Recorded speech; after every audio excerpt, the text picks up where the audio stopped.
A retired supermodel spends a few days in a remote country home to find a new direction in her life. However, a series of strange occurrences in the house make her question reality. In the English countryside, retired supermodel Gabby and her manager Dan enter the latter's rest house situated by a river. The man answers a call regarding another client, Nina Lamont. Moments later, he tells the woman that he needs to head back to the city, but he'll try his best to return tomorrow. Gabby expresses that she doesn't want to be there alone, but the manager thinks spending a few days in the peaceful environment will do her good. While she checks her face using a compact mirror, he suggests she read the movie scripts he's chosen for her. Gabby tells him that there isn't a great history of models transitioning to acting, and Dan reminds her that he's told her several times before to make the change, but she refused. When she stands up and says she wants to go back to the city, he says he's only encouraging her because he just wants what's best for his client. After he drives off, Gabby unpacks her things and arranges them in the closet. Then, she places her toiletries in the bathroom, before applying Joe Lang aftershave on her wrists. Suddenly, the creaking door startles her and she turns around. In the living room, she picks up the scripts from the window and starts reading them on the couch. While the woman takes a nap, the front door rattles, as if someone is trying to open it from outside. Later, Gabby opens the door when she hears a knock, and JC, a delivery man, hands her the groceries she ordered. The man says he's only doing deliveries as a part-time job, since his dream is to become a fashion designer. When she realizes that JC recognizes her, the woman rudely shuts the door, and the sheepish man drives off on his scooter. In the bathroom, the former supermodel looks at the lines on her aging face, and when she looks down, notices that her skincare products are in the trash can. At first, she wonders how they got there, but chuckles when she realizes she must have knocked them over earlier. That night, as she sleeps, she dreams of a person opening the bedroom door as she fearfully watches from the bed.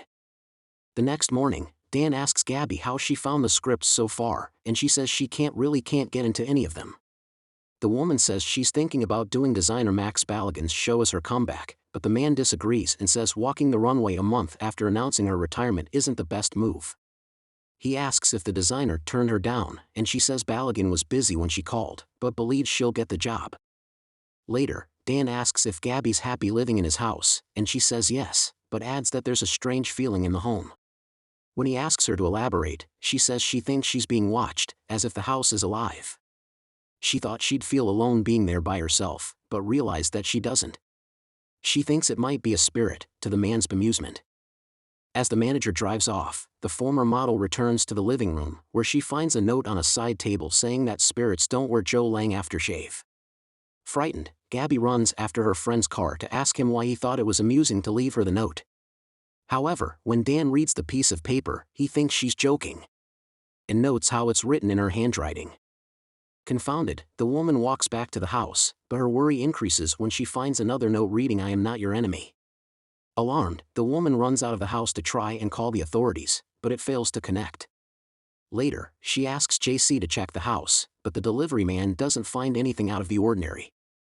Eventually, Dan returns to see if Gabby's alright, and JC tells him he checked all the rooms except the cellar. So, the manager heads downstairs to see for himself, and informs her that it's empty.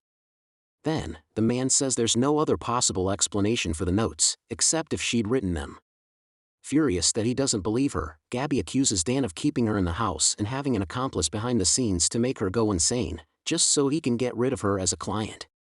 Exasperated, the manager says he'd never do anything to harm her, and asks what she wants him to do. That evening, Dan calls up Nina and tells her he's planning to stay with Gabby tonight to make sure she's okay, and promises he won't sleep with her. Then, the pair heads out for dinner, and returns hours later, both clearly having had too much to drink. After playfully chasing her around the house, Dan kisses Gabby and they end up making love. However, in the middle of the deed, she says sleeping together wasn't a good idea. Later, in bed, the woman says she knows he's been dating Nina Lamont, which is why he's been driving back to London every night. The man says he enjoys being with Nina, but that she isn't a good lover. Then, he admits that whenever he isn't satisfied with his girlfriend, he hires a courtesan to fulfill his needs. Seconds later, the woman talks about her first love, Jimmy, whom she met when she was a teenager. She says Jimmy, who had a skin condition, was her only friend in school. However, despite not finding him attractive, they made love. Gabby says that after they slept together, they spent the entire day on the beach. Then, he drove her home on his scooter, but on his way back, got in an accident and perished. She says that ever since he died, she's felt like his spirit never left and continues to watch over her. Later that night, the woman wakes up and realizes Dan left, so she starts packing her suitcase. Seconds later, she lays back down in bed, but is startled when the bedroom door swings open, and the chair moves on its own. Suddenly, a man with manicured hands and a blonde wig crawls from behind the wardrobe and menacingly approaches her, causing Gabby to scream in fear. The next morning, she wakes and sees Dan putting his clothes on, and wonders if the frightening ordeal was just a dream. Later, she tells her manager that she's changed her mind and decided to stay in the house. After the man leaves, she goes down to the cellar, where she finds an antique typewriter. Then, she heads to the side table where she writes notes for the spirit, asking them if they can see her, if they're dead, and if she knows who they are. Moments later, she puts on makeup and wears a dress she once wore on the cover of a magazine. She asks the spirit if she's pretty, because she still finds herself beautiful. However, instead of answering, the spirit, whom Gabby realizes is able to move things, rips her magazine and tosses it out the window. Immediately, the woman runs outside to retrieve it. In the living room, Gabby tells the spirit, whom she's convinced is Jimmy, that ever since he perished, she achieved all her goals as a model for him.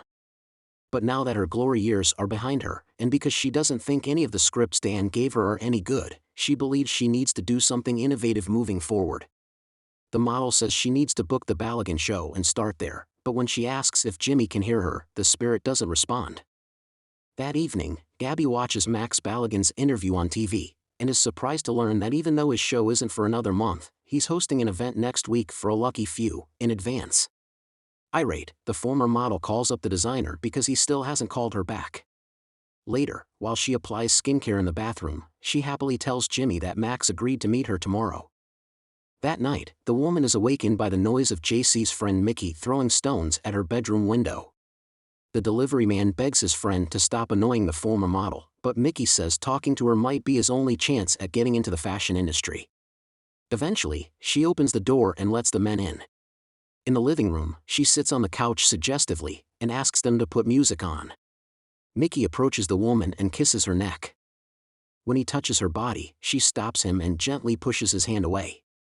Gabby asks what they're doing there, and Mickey says they're there because JC wants to form connections in the fashion industry. However, the woman knows they just want to sleep with a supermodel, and Mickey doesn't disagree. The arrogant man tells his meek friend to leave, so he and Gabby can be alone. After he leaves, Mickey begins kissing the former model. She calls out for Jimmy, but the man continues his unwanted advances on the resisting woman. The man pins her down on the couch, slaps her, and tells her to do as he says. The frightened woman can do nothing but cry and convince herself that it's just a nightmare. Suddenly, an invisible being pulls Mickey off her and throws him to the floor. The confused man throws wild punches at the air, but the spirit lands clean hits to the man's face. Then, the entity pins him on a table, before pulling down his pants and violating him. Soon, the traumatized Mickey stumbles back outside and cries against a wall. The next day, after Gabby takes a stroll by the river, she returns to the house to inform Jimmy that they need to be ready for when the taxi arrives to take them to the meeting with Balogun. Minutes later, she tries to blow cigarette smoke in front of her to possibly make the spirit visible. The entity blows back the smoke toward her, prompting the woman to reach her hands out to touch him. However, the spirit backs away, and the woman asks Jimmy why he doesn't want her to touch him. After she believes she's convinced her friend to come with her to the meeting, she says she'll pour him a cup of freshly prepared coffee. When she searches the cupboard for a mug, the spirit takes the coffee pot and throws the scalding liquid on the woman's face. Shocked and in pain, the woman falls to the floor holding her face. Hours later, the taxi driver knocks on the door when the former model doesn't answer his call. The woman has placed bandages over the injuries on her face, and also ignores Dan's call. Then, she heads down to the cellar and opens the wardrobe, where she finds dusty coats and the blonde wig she saw on the creepy man from her dream. At the bottom of the wardrobe, she spots a yellow box and finds several identical photographs of the man from the dream. Alarmed, she drops the box on the floor, but when she closes the wardrobe, she sees the man's reflection on the mirror. Gabby tries to escape, but the spirit pushes her back and knocks her onto a table. Then, the entity proceeds to take advantage of the crying woman. To disassociate from the harrowing experience, the woman imagines the first time she made love to Jimmy at the beach. That evening, Dan returns to the house, where he's shocked to find the bandages on Gabby's face. The crying woman tells him the man in the picture has been there the entire time. The manager asks where she found the picture, so she says she found it in the cellar. Dan heads downstairs to check, but finds the room empty. Moments later, he returns to the living room and tells Gabby that the man in the picture was a successful actor from 15 years ago, Michael Giges. He says he was a stage actor who became famous for portraying female characters and dressing like a woman. However, when he sees that the former model doesn't recognize the man, Dan says she was probably too young to remember. The actor's career took a nosedive 10 years ago, and had to sell his properties, including the house, which Dan bought. Eventually, the manager takes the bandages off Gabby's face so he can see the burns, and tells her that they need to go to a hospital. Suddenly, the spirit bashes Dan on the head with a heavy object, then covers the screaming woman's mouth with his hand. Minutes later, Gabby regains consciousness and finds Michael Giges sitting on a chair. He tells her to stay and talk to him, and explains that it takes all his energy just to remain visible. The creepy man says he knows she's telling herself that he abused her trust by pretending to be Jimmy, but callously reminds her that her friend's dead. Giges says, at this point, he isn't sure whether he's still alive or if he's just an idea. The man continues that he has a story that resembles her own. Like her, he was also famous, and while he enjoyed the anonymity of retirement at first, he couldn't accept the reality of people forgetting who he is. He tells her to imagine if she had the power of invisibility, and says she could affect people's lives and change their destinies. The woman sees a gold ring on his finger, but moments later, sees the same ring now on the table. Giges says he failed the test because it took him too long to realize that it was a blessing. He ended up doing bad things with his invisibility, and chose evil. He caused pain and ruined people's lives with total impunity. When he felt nothing but disgust for the things he'd done, he withdrew from the world and hid in the house, where he wrote scripts under a pseudonym.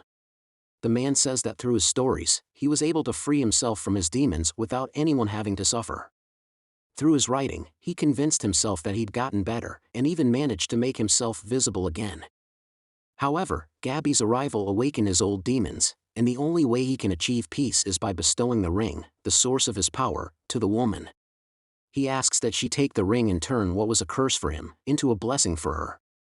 Gabby tells Giges that he's nothing but a figment of her imagination, and when she wakes up, he'll disappear for good. However, the man asks how she can be sure that she isn't just his creation, and explains that sometimes the characters people create escape from them, and forget that their life is an illusion. Giges orders the woman to read the script he wrote, and the woman finds invisible eyes at the bottom of the stack. In the text, the man had written everything that's happened since Gabby arrived at the country home. When she reaches the last page, she realizes that there's no ending, and Giges tells her that the conclusion to the story is in her hands now, including his fate. Soon, the woman takes Dan's car and drives back to the city. Weeks later, the manager takes Giges on a tour of the house because the actor plans on buying it back. When Dan asks where he's been after retiring from acting, the man says he's been in the house without being in the house, confusing Dan. The manager thinks of the former model, and how the last time he saw her was the night she disfigured herself. He doesn't know where she went, but hopes she finally overcame the demons in her dreams. Meanwhile, Giges reflects on whether he or Gabby was the actual author of their story, but believes it doesn't matter since everyone's life is nothing but an illusion. In Gabby's revision of the day at the beach with Jimmy, she tells him to stay the night at her house so he doesn't get in the accident. As they're about to ride off on a scooter, the woman now wears Giges' gold ring on her finger.